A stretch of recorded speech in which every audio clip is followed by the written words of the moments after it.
Почитувани чеда Божи македонци, ова е Гласот на народот. Емисија посветена на ширење на македонското слово, на македонштината, како што тоа го велат. Како и сегаш со нас се двајцата еминентни личности од македонистиката, професор доктор Синтагма Ванилов и Антигон Пелагониски. Добро вечер. На линија го имаме еден нашинец, кој долго е низ диаспората и гледа нашинците. Господине Ѓорчо Соговски. Hello. Како сте? Се слушам. Да, слушам. How are you, Жарко? How are you? Добре, малку доцни линијата, бидејќи нели вие сте во Австралија, ние сме Така, преку океан. Така е.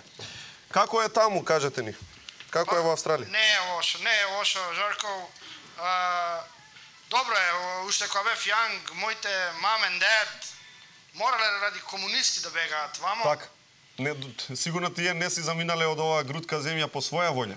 No, because of the communists, знаете, порано они репресирале македонци.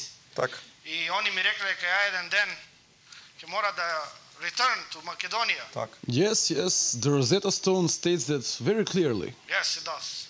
Така. Добро, кажете ни, што мислите, како е таму во споредба со татковината? Видете, вие мислите во Австралија животот е easy, лесен. $3 за леб, кај е млеко, штрафци, кај е све тоа? Точно. Апсолутно. Мислам дека малопродажната цена на лебот јасно е дешифрирана во каменот на Розета. Така. Мислам дека ова се неотповикливи докази дека не е така розево како што сите мислат и дека не е во диаспората толку многу подобро. Нели? Имате проблем да гледате, можеби, докторе, со овие новчари. Искрено и јасно што да правиме.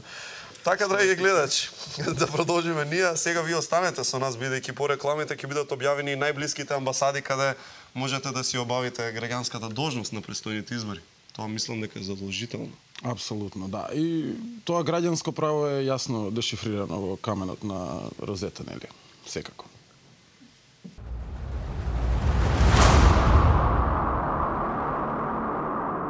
Hey!